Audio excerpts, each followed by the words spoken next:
안녕하세요. 당뇨발이란 말 그대로 당뇨병으로 인해서 발에 발생하는 모든 문제를 총칭하는 말입니다. 당뇨병이 있으신 분들이 발 쪽에 뭔가 이상한 증상이 나타나기 시작하면은, 그리고 본래 갖고 있던 증상이 진행되면은 굉장히 걱정도 많이 하시고 예민하게 반응할 수밖에 없는 것이 사실인데요. 그 이유는 바로 괴사로 인해서 절단 수술을 해야 하는 상황까지 미리 앞서서 걱정하시기 때문인데요. 그래서 오늘은 당뇨발이란 것이 무엇이고 그것의 증상은 어떠하며 치료 방법과 예방 및 관리하는 방법은 무엇이 있는지 아주 쉽고 상세하게 설명해드리는 시간을 마련해 보았습니다.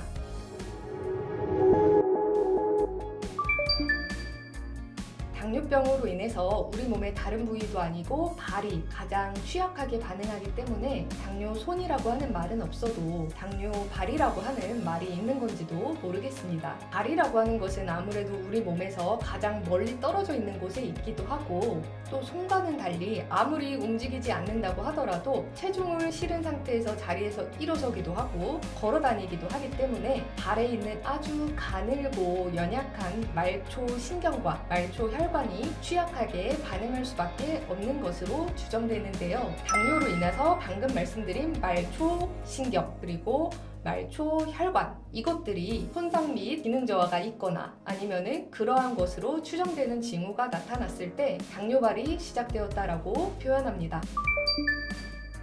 가장 흔한 증상은 저리거나 먹먹한 느낌입니다. 저림 증상은 처음에는 한두 개의 발가락에서 시작하다가 어떤 분들의 경우 진행 속도가 굉장히 빠른지라 무릎 밑에 종아리 전체까지 그 증상이 번지는 데에서 6, 7개월 정도밖에 안 걸렸다라고 표현하시는 분들도 만나봤고요. 아니면은 7년에서 8년 정도 당뇨발, 당뇨병성 신경병증의 상태에 놓여 있었음에도 불구하고 그 범위는 발바닥에만 국한되어 있었다라고 하는 분들도 계셨습니다. 또한 걸을 때 스펀지를 밟는 것 같은 느낌이 든다, 아니면은 발바닥에 고무가 붙어 있는 것 같이 이상한 느낌이 든다 라고 표현하시는 경우도 있었고, 아니면은 걸을 때마다 발바닥에 자갈이 밟히는 느낌, 바둑알이 콱 박혀 있는 느낌이 든다고 표현하시는 분들도 있었습니다. 이러한 이상 증상은 신경이 손상이나 기능을 제대로 하지 않는다고 하는 징후인데요. 발바닥을 기준으로 특정한 부위는 너무 감각이 과민해져 있고 특정한 부분은 감각이 너무 떨어져 있는 것들이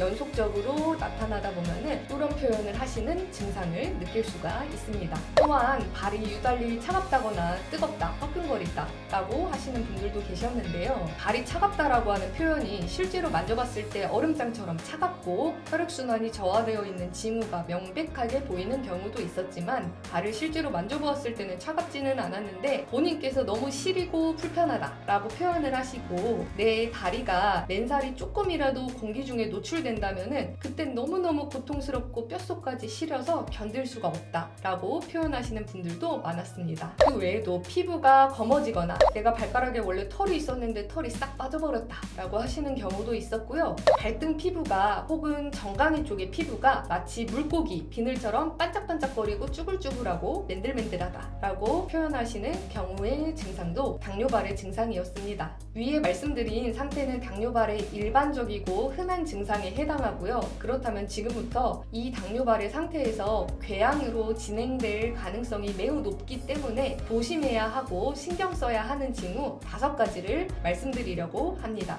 그 징후 첫 번째, 발에 물집이나 상처, 굳은 살이 자주 생기고 아무리 관리해도 잘 없어지지 않는 경우. 그 다음으로 두 번째, 발톱의 색깔과 모양이 심하게 변형되는 경우입니다. 발톱이 동그랗게 점점점 말려 들어가서 내 발가락 살을 파고 들어가는 느낌이 든다 라고 하는 것도 궤양이 생길 수 있는 징후니까 정말 조심하셔야 합니다. 그 다음으로 세 번째, 발에 사소한 상처가 났는데 그곳에서 액체나 고름, 진물 이런 것들이 난다고 하시는 경우도 위험합니다. 그 다음으로 네 번째, 발의 냄새가 점점 심해질 수가 있습니다. 그리고 다섯 번째, 발의 색깔이 변하거나 부종이 단단하게 느껴지는 상태가 오래 갈 수 있습니다. 이 5가지의 징후는 정말 위험하기 때문에 이 중에 한 가지라도 확인이 되시는 분들은 당뇨발의 치료를 미루지 말고 적극적으로 나서셔야 합니다.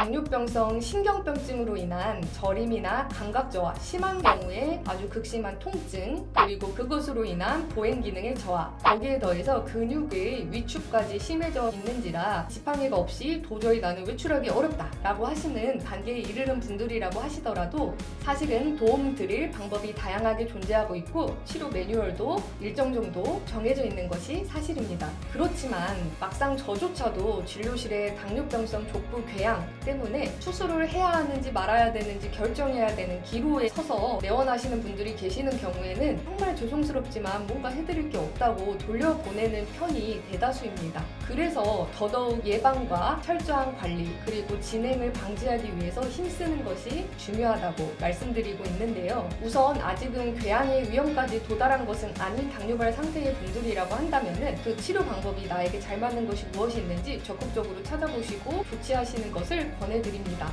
치료 방법은 당뇨발의 유형이나 개인이 갖고 있는 신체 상태, 체질, 생활 환경 이런 것들을 다 종합해서 결정하기 때문에 이 부분은 나중에 따로 떼어서 한꺼번에 설명해드리는 시간을 가져보려고 하고요. 그 여러 가지 유형 중에서 굉장히 독특하고 여러분께 말씀드리고 싶은 거 하나만 말씀을 드리자면은 저희 한의원에서 진료받으시는 분들 중에 대다수는 혈당이 높음으로 인해서 그것으로 인해 생긴 당뇨발을 치료받으시는 분들 뿐만 아니라 기본적인 혈당이 잘 관리되고 있고 당화혈색소도 낮은 상태로 유지되고 있는데 간헐적으로 저혈당에 빠지는 이 현상 때문에 오히려 신경이 더 빨리 손상되어서 저리고 화끈거리고 통증이 있는 이 상태가 제대로 관리되지 않는 분들의 경우가 많았고 따라서 혈당이 너무 높은 것은 당연히 낮춰줘야 하지만 지나치게 혈당이 낮아지는 것도 관리해야 하는 대상임을 알려드립니다. 더불어서 일상생활에서 관리하는 방법을 말씀드리자면요. 첫 번째, 발은 지나치게 건조하지도 지나치게 촉촉하지도 않게 적당한 습도 상태를 유지하도록 관리하셔야 합니다. 그래서 저는 이런 분들께 보습크림과 파우더를 모두 갖춰 놓으시라고 말씀드리는 편입니다. 그 다음으로 두 번째,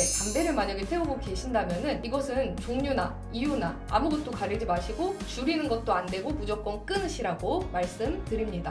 그 다음으로 세 번째, 양말과 신발은 너무 꽉 끼지 않는 곳으로 신으시는 것이 좋습니다. 그 다음으로 네 번째, 굳은 살은 관리하시는 것이 좋습니다. 다만 자의로 너무 지나치게 굳은 살을 관리하다가 상처가 나서 오히려 당뇨발을 관리하는데 이를 그르칠 수가 있기 때문에 담당 의사 선생님하고 상의하셔서 어느 정도 범위까지 이것들을 제거하는 것이 좋은지 방법은 어떻게 해야 되는지 적어도 한 번 정도는 상의를 거치시기 바랍니다.